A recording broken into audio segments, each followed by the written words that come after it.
Imagine being accused of a crime you didn't commit. By the one you loved the most. Left broken, betrayed, and thrown into the street. Would you ever rise again? This is the powerful story of Ayanda, a beautiful young housemaid working in a wealthy home. Unknown to many, she was secretly in love with, and dating, the rich family's only son, Khwezi.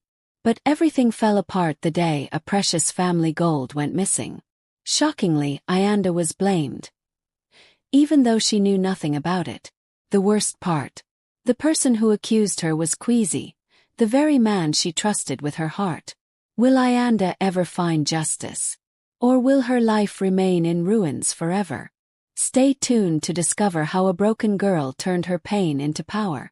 If this is your first time here, make sure to like this video and subscribe to our channel for more inspiring and emotional stories.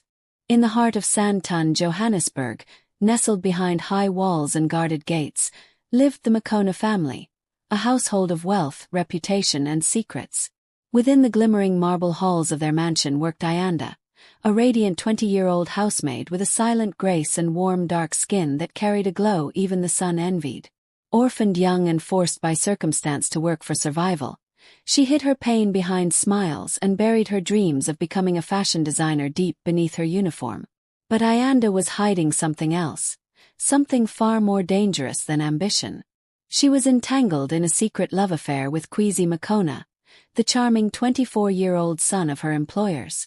Their moments stolen between laundry rooms and midnight whispers became her only escape from the cold reality of servitude. And yet, Ayanda's heart often asked, how long can love built in shadows survive the light? Khwezi was everything Ayanda wasn't: privileged, arrogant, reckless. He wore designer suits like armor and drove luxury cars like toys. But behind the glamour was a man addicted to attention, envy, and secrecy. He told Ayanda he loved her, that one day he'd take her away from all this. But never once had he introduced her as more than the help. Still, Ayanda held on to hope, because for girls like her, even lies that feel like love are hard to let go. One Thursday afternoon, the air inside the mansion shifted. Mrs. Makona's prized gold necklace, a family heirloom worth thousands, had disappeared from her bedroom drawer. Chaos erupted. Maids were summoned, cupboards searched, tempers flared. Mrs. Makona's voice echoed through the corridors like thunder, demanding answers, demanding blood. In the privacy of the garden, Ayanda met Khwezi, her hands trembling. "Tell them I didn't do it, please," she whispered. But Khwezi's face had changed. Cold. Unreadable. "It's just a misunderstanding," he said. "Stay calm."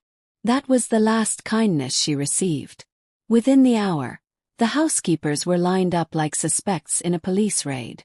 Then, Khwezi stepped forward, voice confident, tone casual. "I saw Ayanda near the drawer that day. Maybe she knows something." Ayanda's blood ran cold. Her eyes met his, searching for the man who used to kiss her softly in the pantry. But all she saw now was betrayal. The accusations came swift and brutal. Mrs. Makona, red with fury, called her a thieving rat. The other maids looked away, silent, scared, complicit. Ayanda screamed her innocence, but her cries were swallowed by judgment. The guards were ordered to throw her out. No pay, no belongings, no goodbye. Her sketchbook, her designs, her dreams, all left behind in that cursed house. She was pushed into the street like garbage. Her knees hit the pavement. Her soul hit the floor. As she sat on the curb, bleeding from her lip, Ayanda stared at the mansion gate, still half expecting Khwezi to run after her. He never did. Night fell. The world grew colder. She had nowhere to go, no one to call. Ayanda wandered the streets of Johannesburg, ignored by passers-by, judged by shopkeepers, followed by danger. The same city that once held her hopes now swallowed her whole. She curled up near an alleyway, her body shaking, heart shattered. How did love become betrayal? How did home become hell? She asked the sky, but the stars gave no answer. Yet somewhere, deep beneath the pain, something stirred. Not hatred, not vengeance. Spark. A whisper. A will to rise. The dawn was merciless. Ayanda woke with stiff limbs and swollen eyes, her cheek pressed against cold pavement. Around her, the city hummed indifferently. Honking taxis, rushing heels, laughter in cafes.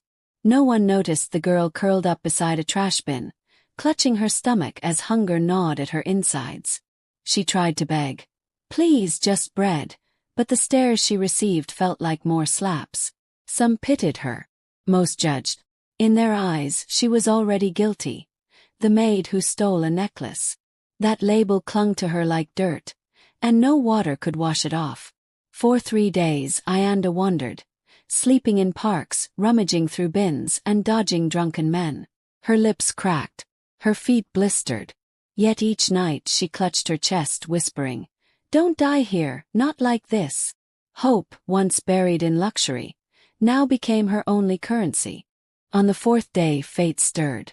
Ayanda was limping past an open-air tailor stall in downtown Hillbrow when her eyes caught something familiar. Fabric scraps, bright colors, thread spools stacked like candy.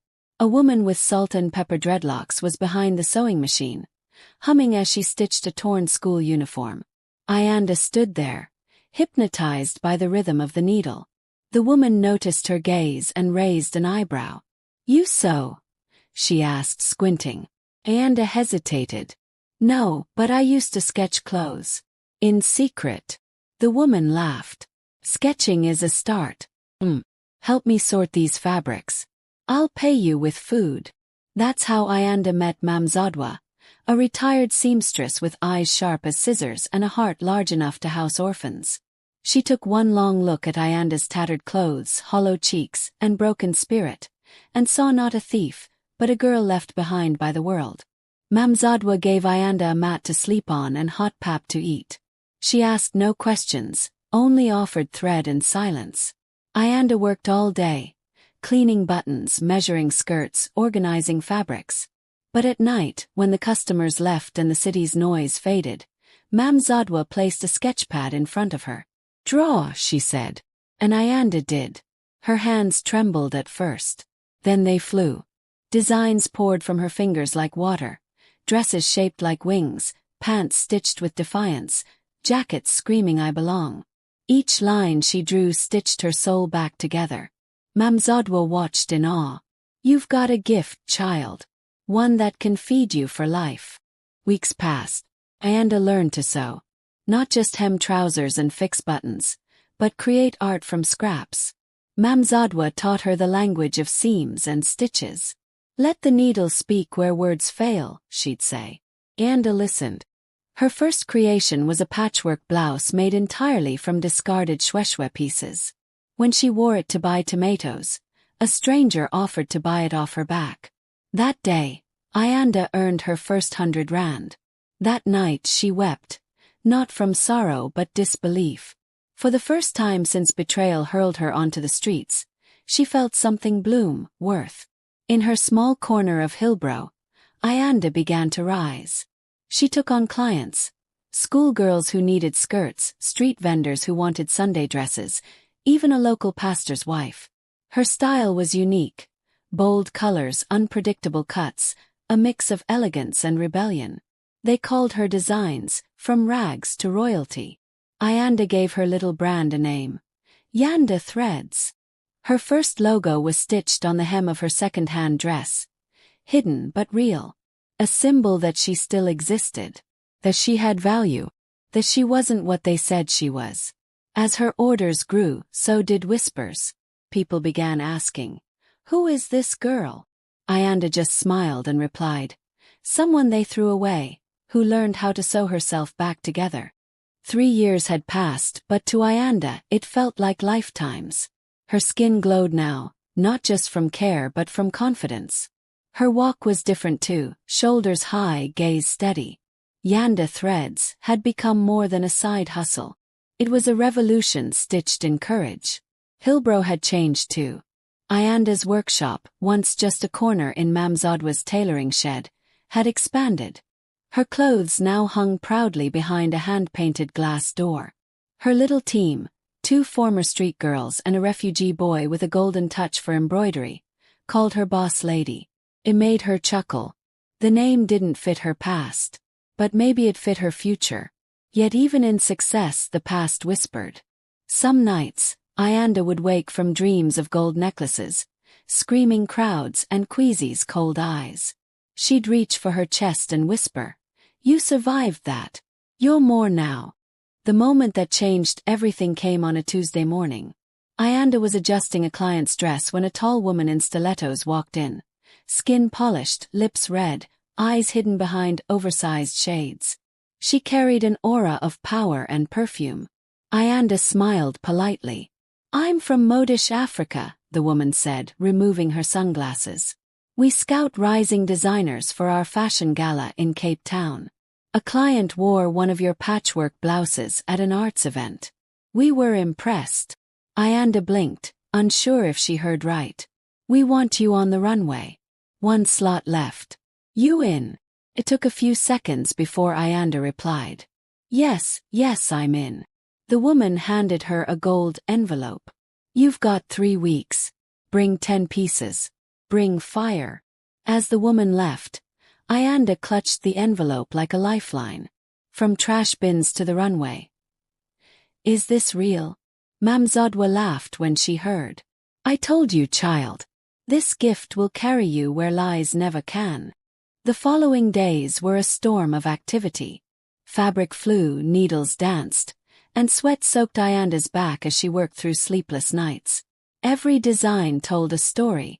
A dress made from old doilies and denim scraps called Forgotten Beauty. A red asymmetrical gown stitched with broken beads named Scars and Strength. A vibrant pantsuit, color-blocked with African prints, titled Unapologetically Me. Her team worked like warriors. Mamzadwa oversaw finishing touches like a proud general. Ayanda hardly ate, barely rested. But she felt alive. She was creating not just outfits but vindication. On the eve of the trip, Ayanda stood before her mirror in a dress she had saved for herself. It was soft brown linen, draped gently, hugging her form. The hem sparkled subtly with golden thread. She whispered, "I deserve this stage." Cape Town sparkled like a dream. The gala was hosted in a glass dome on a cliffside, overlooking crashing waves. Designers, celebrities, journalists, all glittered in the lobby, sipping champagne and talking about things that once seemed unreachable to Ayanda. Backstage, she breathed deeply as models slipped into her designs. She heard someone murmur, "Whose pieces are these? They're bold. Haunting. Beautiful." The runway lit up. Music throbbed. And Ayanda's collection danced down the catwalk, each model carrying part of her pain, her healing, her voice. The crowd gasped. They clapped. Some cried.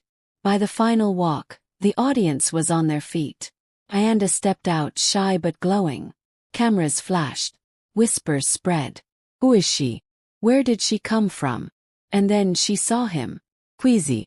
Standing near the bar, older now, still handsome, but visibly stunned. His glass froze midair. Their eyes locked. For a split second the world shrank. Khwezi approached after the show, a sly smile curling at his lips. "Well, look who became somebody," he said, voice low. Ayanda stood tall. "I didn't become. Always was. You just never looked deep enough." He chuckled. "I always knew you had talent. Maybe we can reconnect. You look stunning out there. My girl is famous now, huh?" That phrase, "my girl," was a spark to dry wood. Ayanda's gaze sharpened. "Your girl," she said loudly. Some cameras turned. "You threw your girl to the wolves and watched her bleed." The room quieted slightly. She stepped forward. "I built myself from scraps. I don't need apologies or affection from ghosts." And with grace she turned and walked away, leaving Khwezi frozen, exposed, and irrelevant. The gala buzz echoed long after the lights dimmed. Ayanda had returned to her hotel room, exhausted but triumphant. Social media was ablaze. Photos of her designs topped fashion blogs. Hashtags like #Yanda threads and #from rags to royalty were trending. But amidst the glory, her heart beat with unease. "Khwezi, Seeing him again reopened a wound she thought had healed. The way he tried to reclaim her, as if nothing had happened, sickened her. Did he really believe she had forgotten? Did he think she'd simply fall into his arms now that she stood in the spotlight? She sat by the window, looking at the stars. No, she whispered. He will not rewrite my story. I will. The next morning, Ayanda received a call. It was from Bonolo Tsikiti, a top talk show host. We want you on live TV. Primetime slot. Let the world meet the designer behind the thunder. Ayanda agreed. But deep in her chest, an idea was already forming. A storm long overdue. The studio lights were bright, but Ayanda wasn't shaken. She wore her boldest creation yet. A fitted black dress stitched with broken mirrors along the sleeves, a reflection of the past, sharp and unashamed. Bonolo greeted her warmly. Ayanda Mthembu, your story has shaken South Africa. From housemaid to fashion queen. How did you do it? Ayanda smiled softly. Through pain, purpose, and stitches that held more than just fabric. They held me together. Bonolo leaned in. Many women see themselves in you. But they also want to understand the storm before your sunshine. Would you mind sharing your truth? Ayanda looked into the camera. Yes, it's time. And so she began. I was a maid in a wealthy home. I loved their son in secret. When his mother's necklace went missing, he framed me. To protect himself. Gasps echoed in the studio.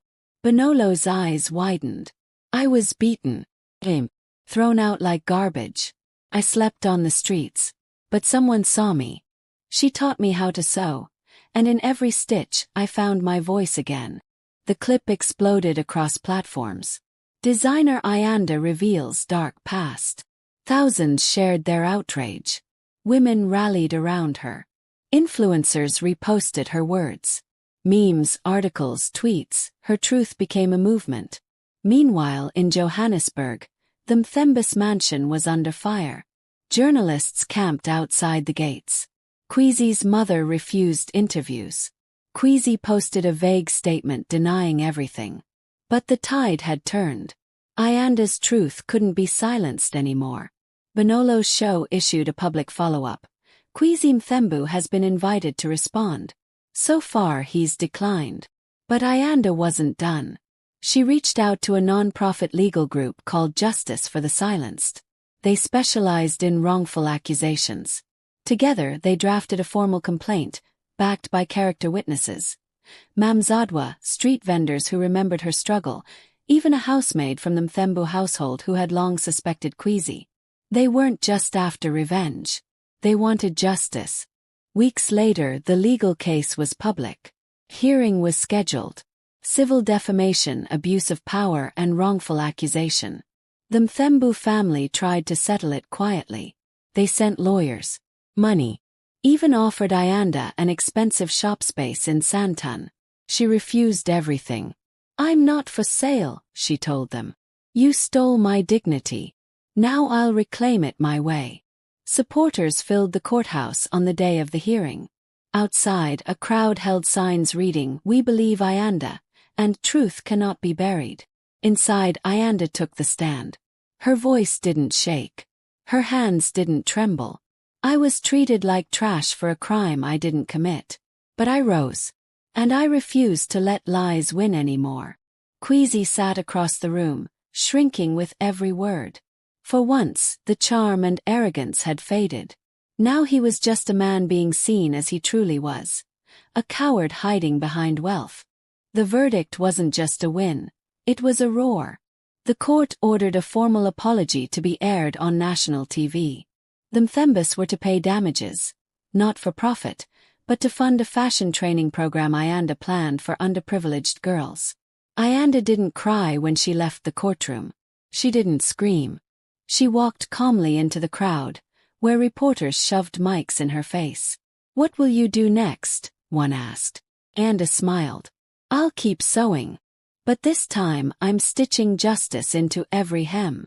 That night, as she sat beside Mamzadwa on their workshop steps, Ayanda finally exhaled. "You did it," Mamzadwa whispered. No, Ayanda said, looking up at the stars. We did. The courtroom victory sparked something far greater than Ayanda had ever imagined. From township alleys to university dorms, her story ignited conversations. She wasn't just a fashion icon anymore. She had become a symbol of resilience.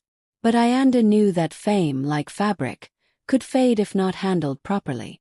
She poured her energy into creating a new initiative, Stitch for Change. The idea was simple: teach girls how to sew, design, and build confidence through craft. Not just tailoring but transformation. Confidence. Expression. Mamzadwa helped her secure a small workshop in Mabaning. It was dusty, cramped, and smelled of forgotten dreams. But Ayanda saw potential. This is where it begins, she whispered, running her fingers along the cracked walls. This time it won't just be about me. The first group of girls came shy and uncertain. Some had dropped out of school. Some were homeless. Others had escaped toxic homes. They had scars, not always visible but deep. Ayanda met each of them with a smile and said, "Here, your story matters." She taught them how to thread needles, measure fabrics, and sketch bold designs. But more importantly, she listened. She let them cry. She let them dream. One girl, Lulu, barely spoke the first week. But by the second week, she showed Ayanda a drawing of a dress made entirely of bottle caps and plastic. "It's ugly," she said. Ayanda shook her head. "It's brilliant. Just like you." Word spread. Donations came in. Brands offered to sponsor fabric and machines. A famous design school invited Ayanda to partner with them. But she remained rooted in her workshop. "I started with scraps," she said. "I won't forget where I came from." Amid all the success, an unexpected letter arrived. It was from Khwezi's mother. The words were scribbled and desperate. "Ayanda, I am sorry. Failed you. Failed my son. Please, if there's any room in your heart, forgive me. I know I don't deserve it, but I had to try." Ayanda read it twice. She sat quietly, the paper trembling in her hand. Forgiveness. That word tasted like iron in her mouth. Could she? Mamzadwa found her in the corner of the studio. "It's okay to remember," she said softly. "But don't let it cage you. You've got too many people looking to you now. You can't afford to stay bitter." Ayanda didn't respond immediately. She simply nodded. That night, she penned her own letter in return. "Madam Thembu, I have moved forward. Hope you will too. Let us both learn from the pain. For your son, I pray he finds his own healing. But this chapter of my life is closed." 3 months later, Stitch for Change hosted its first youth showcase. The theme was Out of the Ashes. Girls strutted down the runway in designs inspired by everything from recycled denim to newspaper gowns. The crowd went wild. Ayanda wore a floor-length red gown stitched with pieces of broken glass, symbolizing beauty born from sharp edges. At the end of the show, she gave a short speech. "There was a time when I had nothing. No home, no hope.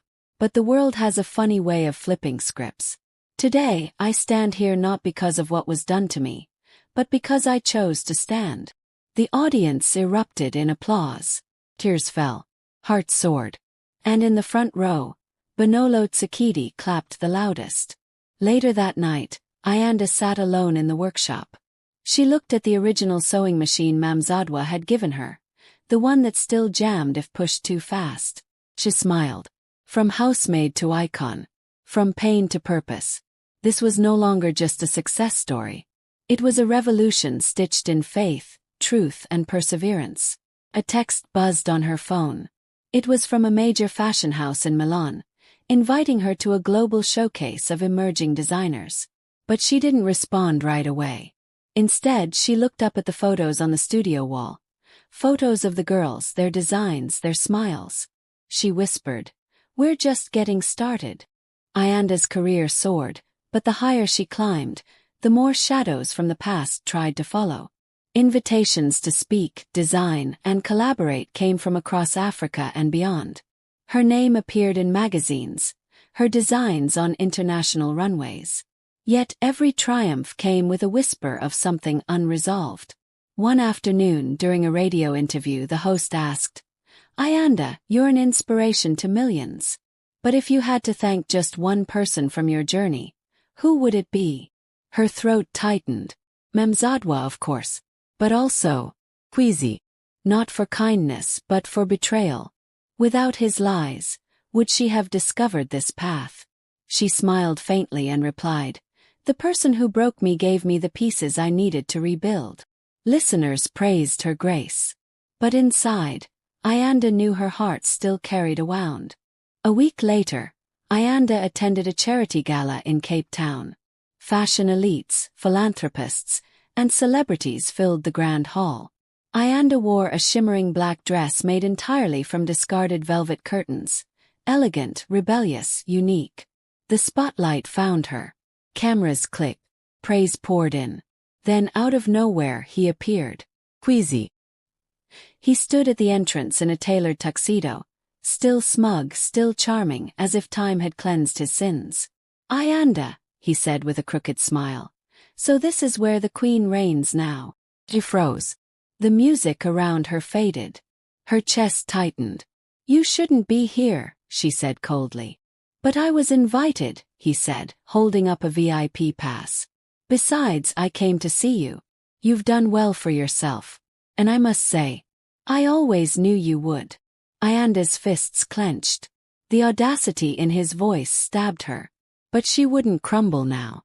Not here. Khwezi followed her around the event, whispering compliments, flashing that same smirk that once made her heart skip. But tonight it made her sick. When he noticed the cameras nearby, he leaned in and said, "We make a good story, don't we? The scandal, the success, the romance." "There is no romance," she snapped. "But there was." His eyes glinted. "And people love drama. Think of the headlines. From scandal to stardom, the power couple reunited." Ayanda blinked, stunned. "You think I'd let you use me again?" she asked, voice trembling with fury. "I made you," he said under his breath. "You wouldn't be famous if I hadn't accused you. You should be thanking me." Her breath caught. It was then she realized. He hadn't changed. Not even a little. Backstage, Ayanda sat on a couch, trying to calm her shaking hands. Khwezi's words haunted her, twisted and toxic. She opened her phone and stared at a video she'd kept buried. The old house CCTV footage. Mamzadwa had uncovered it years ago, but Ayanda never released it. It clearly showed Khwezi sneaking into his mother's room the night of the missing necklace. Stealing it. Pocketing it. She had never shared it. She'd wanted to rise above revenge. But now, Khwezi was trying to rewrite history. Ayanda took a deep breath and uploaded the video to her Instagram with a single caption. "Truth never expires." Within minutes, her phone exploded with notifications. Comments, reposts, journalists calling. The truth was out. This time on her terms. By morning, #Justice for Ayanda was trending. News outlets played the clip repeatedly. Interviews were requested. Ayanda didn't say much. She let the footage speak for itself. Khwezi was exposed. His sponsorships, brand deals, and endorsements collapsed like a house of cards. The very spotlight he craved turned against him. People called Ayanda brave, bold, a voice for the voiceless. But Ayanda wasn't celebrating. She sat alone, staring at the sewing machine in her workshop. Not with regret, but with relief. She hadn't sought vengeance. She'd only ever wanted peace. And now, maybe she finally had it. She looked at the girls from Stitch for Change working around her, chatting, laughing, learning. This was the real victory. The past was no longer a chain. It was now a badge of survival. The aftermath of the viral video shook South Africa's elite. Social media was ablaze with debates, reactions, and raw emotions. Ayanda had not just cleared her name. She'd ignited a firestorm. Every radio station, blog, and TV show featured her story. News anchors called it a modern-day Cinderella tale with a twist of fire. And yet, while the world clapped, Ayanda remained grounded. Her workshop brimmed with new applicants.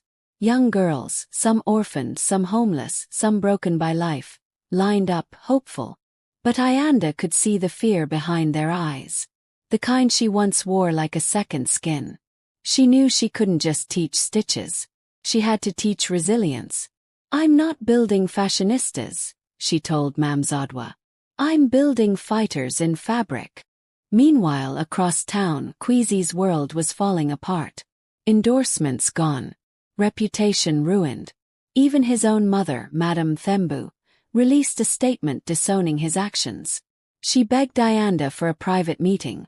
Out of respect, not pity, Ayanda agreed. They met at a quiet cafe in Santun. Madame Thembu, once the towering matriarch, now looked smaller. Humble. Shame. "I was blind," she said softly. "To my son, to your pain. I believed his lies because it was easier than facing the truth." Ayanda stared, unreadable. Madame Thembu reached into her purse and handed Ayanda something wrapped in silk. "My late husband's wristwatch. He always said it should go to someone with honor." Ayanda held the gift, stunned. "I can't erase what we did to you," Madame Thembu added, voice breaking. "But please, let me support your school." Quietly. "Hopecore." Just as a mother trying to make things right. Ayanda nodded once. "Then let this be your first honest stitch." Back at Stitch for Change, something extraordinary began to happen.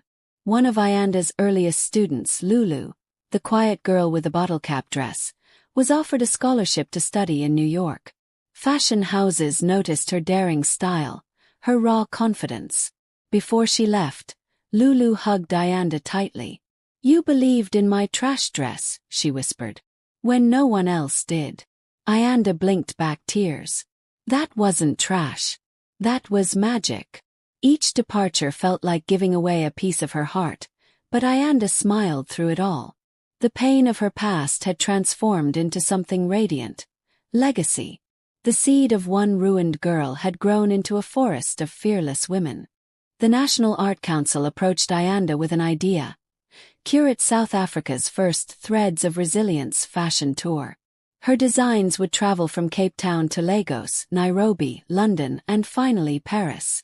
It was everything she'd once dreamed of. But Ayanda paused. She visited the small street where Mamzadwa first found her. Cold and broken. It hadn't changed much. Still noisy. Still forgotten.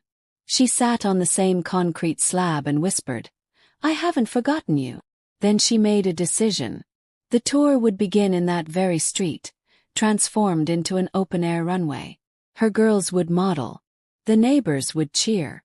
And the world would see that beauty could rise from broken ground. On the day of the show, reporters lined the street. Journalists from France, Ghana, and even Japan gathered. It wasn't just about fashion anymore, it was about freedom. As music blasted and young girls strutted down the repurposed runway in dresses made from sugar bags, rusted wires, and broken umbrellas, the crowd erupted. Ayanda stepped forward in a masterpiece gown stitched from her old housemaid uniforms, dyed gold and emerald. She grabbed the mic. "I was once thrown out of a house for something I didn't do. I was beaten, disgraced, and forgotten. But I wasn't finished. This," she gestured around, "is what happens when you refuse to stay broken." Tears flowed. Applause thundered. Cameras flashed. Somewhere in the crowd, Mamzadwa smiled proudly. Ayanda had rewritten the ending. And this time, the girl in rags had built her own throne. It had been almost a year since the street runway that shook the fashion world. Ayanda was no longer just a designer. She was a phenomenon. Her designs were worn by diplomats, influencers, and even queens. But for Ayanda, the true crown was in the smile of every girl she helped climb out of the gutter of despair. One bright morning, she stood by the window of her new 3-story design institute. Girls were laughing in the courtyard, sketching wild ideas on scraps of fabric. Mamzadwa walked in with a cautious expression. In her hand, a gold envelope. "Ayanda," she said, "this came for you." It was an invitation, an exclusive gala in Cape Town celebrating young African changemakers. Ayanda was the guest of honor. But what froze her heart wasn't the gold lettering or the red seal. It was the list of other attendees. Khwezi Mthembu, the boy who stole, lied, and nearly destroyed her, was one of the speakers. Ayanda stared at the invite for hours. She argued with herself. Why would he be there, she fumed. What could he possibly say? Mamzadwa gave her a long, calm look. You don't fight shadows, Ayanda, she said. You light the room and let them disappear on their own. Still, Ayanda wasn't one to run from storms. If Khwezi wanted to stand on a stage again, he'd do it facing the woman he wronged, the woman he underestimated. First VP'd. Her team designed a gown specifically for the night, a mix of shattered glass sequins and flowing midnight velvet. Make me look like a beautiful threat, she told them. The Cape Town gala sparkled with diamonds and false smiles. Everyone wanted a selfie with Ayanda. Flashbulbs popped. Journalists whispered, wondering if she and Khwezi would clash in public. Ayanda sat near the front, calm and regal. Then came the moment. Khwezi stepped onto the stage. He looked different, thinner, more tired, dressed in plain black. My name is Khwezi Mthembu, he began, and I'm not here tonight to celebrate. I'm here to confess. The room tensed. He went on to recount everything, the theft, the lie, the cowardice. She loved me, and I ruined her. For years I've watched her rise while I sank, and I deserved every second of it. Ayanda's eyes narrowed. Was this real? Or a carefully staged apology? After Khwezi's speech, the audience remained silent. Some clapped politely, others looked away. Then came Ayanda's turn. She walked slowly to the stage, the lights kissing her gown, her confidence undeniable. I heard Khwezi's words, she said, voice steady. And while I appreciate the public apology, forgiveness isn't a performance. It's personal. And mine isn't free. People gasp. But I've learned that revenge is a poor tailor. Stitches nothing useful. So tonight I will say this. I release you, Khwezi. Not for your peace, but for mine. She turned to face him directly. You may reclaim your truth, but you can never rewrite mine. Thunderous applause erupted. Some people stood. Others wiped their tears. Ayanda bowed and walked off the stage like royalty. Later that night, as Ayanda stood outside under the stars, Khwezi approached her. I meant every word, he said quietly. I lost everything. But somehow, you became everything. She turned slowly, her eyes cold but calm. You didn't lose everything, she said. You threw it away. He nodded. You're right. I just wanted you to know that I'm trying. Ayanda tilted her head. Try for yourself, not for me. That chapter is closed. Then she walked away, her gown sweeping across the marble floor like a silent goodbye. In that moment Khwezi knew. He hadn't just lost Ayanda. He had lost the only version of himself that could have become a better man. And she walked forward, stronger, brighter, untouchable. After the gala, Ayanda's name flooded every headline. From housemaid to heroine. Ayanda Ntuli. Grace in the face of betrayal. Forgiveness in velvet. But Ayanda wasn't concerned with the noise. She had bigger plans. Back at her design institute in Johannesburg, she gathered her girls. Former street kids, teenage mothers, domestic workers. Each of them now threading dreams into fabric. We're not just sewing clothes anymore, Ayanda said. We're sewing power into every seam. Now it's time to take this global. They gasped. She laid out a new blueprint. Ayanda by Ayanda Ntuli. An international label inspired by African resilience, handmade by forgotten women, for women ready to be seen. Their excitement turned the sewing room into a storm of sketches, laughter, and hope. Ayanda reached out to global ambassadors, women who had risen from pain and made something beautiful out of it. Her first collection was themed ashes and crowns. Each piece had a story. One dress had sleeves that resembled broken chains. Another had layers of hand-stitched rags that transformed into a regal cape. Then came a surprise call. A Paris fashion editor named Colette requested an exclusive interview. I saw your story, Colette said over Zoom. And I wept. Paris must hear your voice. Ayanda smiled. Not my voice, Colette. Voice. I'm bringing my girls with me. For the first time, girls who once begged on streets were getting passports, visas, and dreams stitched into luggage. They were heading to Paris Fashion Week. In Paris, Ayanda's team entered the venue, barefoot, in protest of a world that once walked over them. Photographers scrambled. Reporters whispered. People gasped when they realized Ayanda's models weren't polished celebrities but survivors, with real stretch marks, burn scars, and tribal tattoos. Her show began. Lights dimmed. Music pulsed. And the runway lit up with power. Every step told a story. Of betrayal, rebirth, strength. Audiences cried openly. When Ayanda herself walked the final piece, a majestic gown made entirely of donated clothes from refugee camps, the crowd stood. 10 full minutes of applause. People weren't clapping for fashion. They were clapping for what it meant. After the show, Ayanda was swarmed by offers. Partnerships, cover shoots, even a Netflix documentary. She turned many down. This isn't about me, she told her team. It's about making space.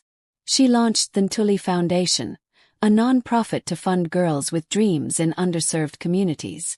One morning a reporter asked, "You could be living in Paris. Why go back to South Africa?" Ayanda replied, "Because where I was broken is where I choose to build." Back home, a statue was unveiled in her honor at her former employer's neighborhood, a bronze image of a girl holding a sewing needle above her head like a sword. Poetic justice. One night, Ayanda stood alone on her rooftop, staring into the stars. Mamzodwa joined her, wrapping a shawl around her shoulders. "You made it, baby girl," she said. Ayanda smiled gently. "I didn't make it alone." They sipped warm rooibos tea in silence. The city glittered below like scattered dreams finally picked up and pieced together. "I sometimes wonder what would have happened if I hadn't been thrown out that day," Ayanda said softly. Mamzodwa chuckled. "Then you'd still be folding someone else's dreams instead of stitching your own." Ayanda's eyes welled with quiet tears. Not of sadness, but of fullness. Her name, once whispered in shame, now echoed in halls of power. And every time someone wore her designs, they wore her journey. From ashes to royalty. The sun rose gently over Soweto, casting golden light through the tall windows of Ayanda's new fashion school, the Ntuli Academy of Creative Rebirth. Inside, the halls were alive with vibrant colors, rhythmic footsteps, and the hopeful chatter of young women who had once thought the world had forgotten them. Ayanda stood at the front of a large auditorium filled with over 200 girls. Some were former maids. Some were survivors of trafficking. Others were simply born in broken homes. All of them wore uniforms Ayanda had designed herself, bright prints stitched with quotes like, "I am not my past," and "Stitched to rise." She raised a hand, silencing the room. "Today we begin again," she said. "Not as victims, not as shadows, but as creators of light." And the room roared in applause. As the months passed, the school flourished. Major fashion brands began collaborating with the academy. International designers came to teach. And girls from across Africa applied in droves. Ayanda's next mission: to build a design school in every African country. One day, as Ayanda supervised a practical class on fabric manipulation, her assistant entered with a troubled face. "Ma'am, there's someone at the gate. He says he knows you." Ayanda walked out to find Khwezi, older, thinner, wearing cheap jeans and dusty shoes. He stood there, shoulders slouched, eyes heavy with shame. "Ayanda," he said softly. "I didn't know where else to go." For a moment, silence hung thick between them. Then Ayanda asked, "What happened to you?" Khwezi's voice cracked as he spoke. "After that gala, I lost everything. My father disowned me. My mom was too ashamed to speak to me.